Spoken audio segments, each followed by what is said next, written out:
Today's advice. Hindi lahat ng tao magugustuhan ka. Kapag hindi lahat ng tao pipiliin ka sa hindi lahat ng tao papabor sa kung anong mga gusto mo.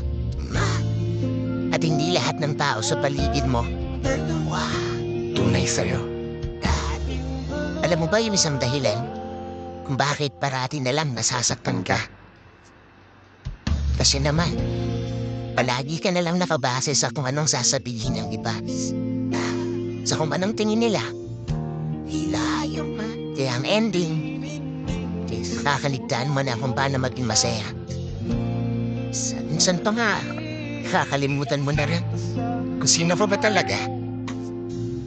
Ano ba yung mga bagay na gusto mo? Ano ba yung tingin mong magpapasaya sa'yo?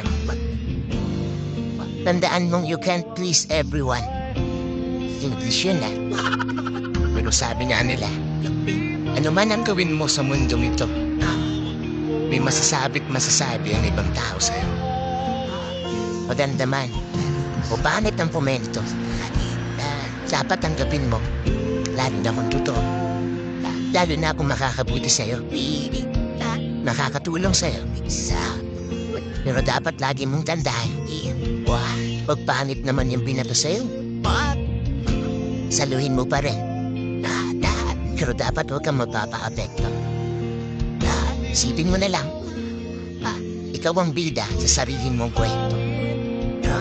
At isa lamang silang kontrabida sa tatupa na mahilig mag-invento. Pars. Pero anyway, isa lang naman ang gusto kong parating sa'yo. Palagi mo lang gawin. Kung ano man yung bagay na tingin mo magpapasaya sa'yo. At kung ano yung makakabuti sa'yo. Basta legal. At hindi ka makakasakit ng ibang tao. Pero higit sa lahat, dapat hindi makakasama sa kalusugan mo. Kasi baka mamaya, nakikos-mekos kayo minsan. Puro alak na naman ang tiyan. Pero seryoso, kung umabot ka hanggang dito, patuloy nga na.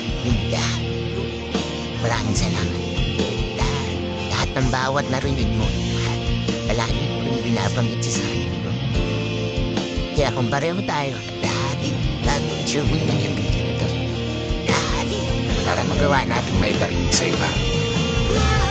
Kaya isang pagpupugay para sa lahat ng mga tao. Patuloy sumasabay sa hangin.